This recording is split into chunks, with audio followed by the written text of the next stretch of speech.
छवि को देख करके स्तब्ध हो गए। अब मैं थक चुकी हूं।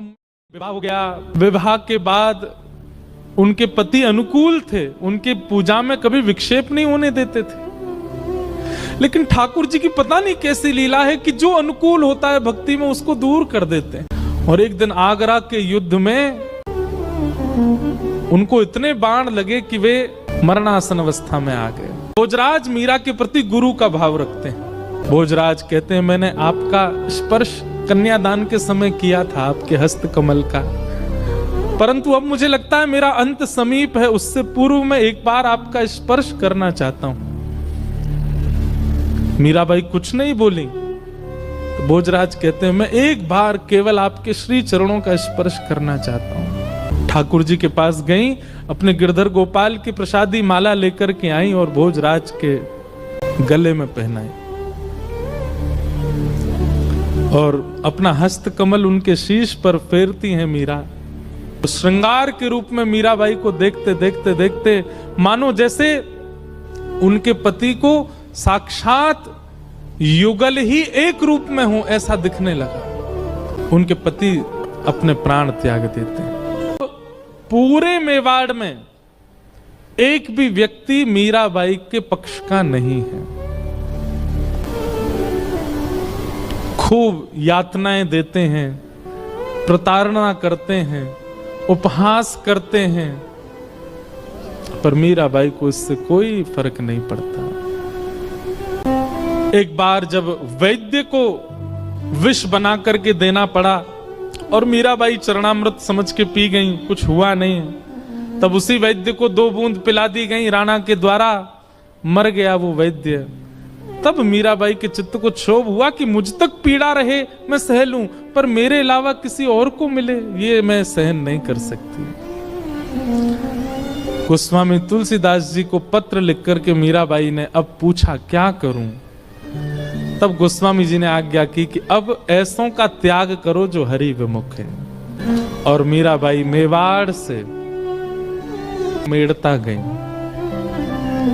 कि मीराबाई को एक दिन फिर नुकुंज का दर्शन हुआ। रात्रि में नित्य ही उनको अनुभव तो होते थे, कभी सुगंधी का अनुभव होता था, कभी नूपुरों की ध्वनि का अनुभव होता था, कभी वंशीनाद का अनुभव होता था। एक दिन कुछ अनुभव हुआ मानो किसी ने पुकारा हो। तभी निधिवन राज में प्रवेश कर गए और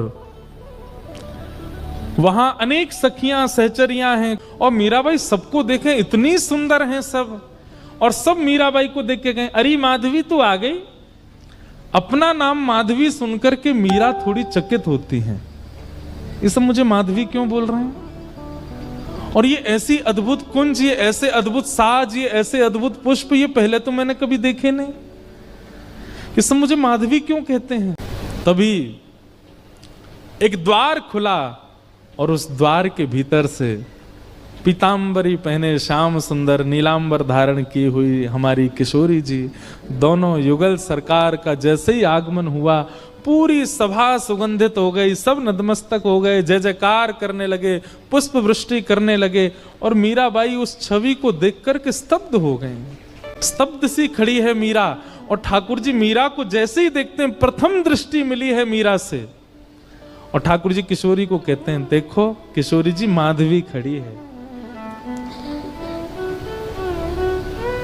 मीराबाई का शरीर ठंडा पड़ गया, रोम रोम पुलकित हो गया, नेत्रों से अश्रु गिर रहे हैं पर पलक झपक नहीं पा रही है। ठाकुर जी समीप नहीं गए, बस दूर से ही कही किशोरी जी से, देखो माधवी आई है। और ठाकुर जी जाकर के सेज पर विराज गए। सब सखियां अपनी अपनी सेवा में लगी हैं, अकेली माधवी दूर खड़ी है, कुछ पता नहीं क्या करना है। ठाकुर जी ने माधवी की ओर देखा और ज्यों ज्यों ठाकुर जी नयन भर के देखते हैं मीरा को, त्यों त्यों मानो जैसे प्राण निकलने को होते हैं। नेत्र बंद हो गए मीराबाई की और संपूर्ण लीला द्वापर युग की माधवी रूप की उनको दिखने लगी। एक गोप कन्या माधवी जिसका ब्याह श्री दामा से हुआ, ठाकुर जी मुख देखने के लिए आए, सब लीला देख रही है वहीं बैठ करके निकुंज में। और आज मीराबाई को स्पष्ट हुआ कि ये इतना प्रेम जो मेरे चित्त में संदिग्ध था, इसका कारण क्या है। और यहां तक की लीला, जब तक ठाकुर जी ने गिरिराज जी धारण किए तब तक की लीला, संपूर्ण दर्शन जब माधवी को हुआ, नेत्र खुले तो आंखें लाल हैं, नेत्रों से अश्रु गिर रहे हैं। अब मिल गए हो आप, अब आप मुझे दूर मत कीजिएगा। ठाकुर जी कहते हैं अभी बहुतों का कल्याण आपसे होना है, इसलिए आपको वापस जाना होगा। मीराबाई खूब रोई, खूब मना किया, पर ठाकुर जी बोले अभी आपसे बहुतों का कल्याण होना है, आपको जाना पड़ेगा। और निकुंज में जाके सब दर्शन करके मीराबाई वापस आई। यहां मेवाड़ में अकाल पड़ गया, पूरे मेवाड़ में भूख लगी। खूब प्रयास किए राणा ने, लेकिन पता नहीं चला कि भाई इसका कारण क्या है। तब एक साधु ने जाकर के कहा ये वैष्णव अपराध लगा है मेवाड़ को, भक्तिमती मीरा का इतना अपमान किया है तुम लोगों ने, इसलिए तुम्हारे इस राज्य की ये दशा हो रही है। इसको सुधारना चाहते हो तो एक ही उपाय है, पुनः मीराबाई के चरण मेवाड़ आएंगे तो ही मेवाड़ समृद्ध होगा।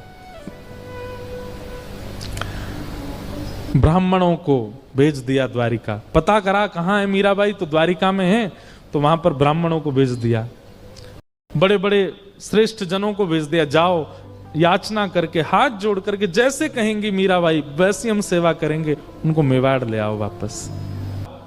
मीराबाई स्नान किया, कहां से पधारे, तो सब मेवाड़ी भाषा में बात करने लगे। तो मीराबाई समझ गई मैं क्या सेवा करूं। बोले हम आपको ले जाने आए हैं। बोले कहां? बोले मेवाड़। मेवाड़ का नाम सुनते ही नेत्र बंद हो गए, सब घूमने लगा मीराबाई के चित्त में।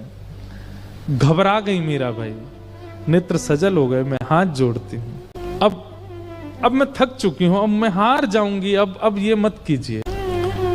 बोले आपको अपनी चिंता है, मेवाड़ की चिंता नहीं है। मीराबाई मानो क्रोध में बोल पड़ी हूं, हां अब मुझे मेरी चिंता है, अब तक नहीं थी पर अब है, अब नहीं जाऊंगी। मैं ठाकुर जी से प्रार्थना कर दूंगी, मैं खूब संतों से निवेदन कर दूंगी, सब मेवाड़ जाएं, पर मैं अब वापस नहीं जाऊंगी। राणा ने कहा था यदि मीराबाई ना माने तो अनशन व्रत पे बैठ जाना, मृत्यु पर्यंत कैसे भी आना पड़े मीरा को। ब्राह्मण बोले अगर आप वापस मेवाड़ नहीं जाएंगी तो हम मृत्यु पर्यंत प्राण त्याग देंगे, अनशन व्रत करेंगे, अन्न नहीं खाएंगे। मीराबाई चरणों में गिर गई, मैं आपसे प्रार्थना करती हूं मेरी स्थिति भी समझिए, मेरी स्थिति मनस्थिति अब वापस जाने की नहीं है, आप मेरी बात भी तो मानिए। घोर संकट आ गया मीराबाई के पास, एक तरफ तो वापस मेवाड़ जाने की स्थिति, दूसरी तरफ अब मिलन कुछ दूर ही है। किसी ने जाकर के मीराबाई को कहा कि भाई साहब जल्दी चलिए, समुद्र के तट पर अन्न जल त्याग करके ब्राह्मण 3 दिन से बैठे हैं और धीमे धीमे उनको मूर्छा आ रही है, कहीं ये ब्रह्म हत्या का कलंक द्वारिका को ना लग जाए। अब तो द्वारिका के लोग याचना करने लगे और मीराबाई को इस दृष्टि से देखने लगे कि ये चली जाए यहां से, ये जाएंगी तो हमारी द्वारिका ब्राह्मणों के अंत से बच जाएगी। मीराबाई गई, प्रसाद बना करके लेकर के गई और उन ब्राह्मणों के सन्मुख पधराया।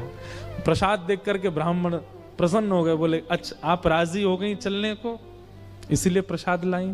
मीराबाई कहती हैं कि मैं अपने मन से कुछ नहीं करती, मेरे लाल जी जो कराते हैं मैं वो करती हूं।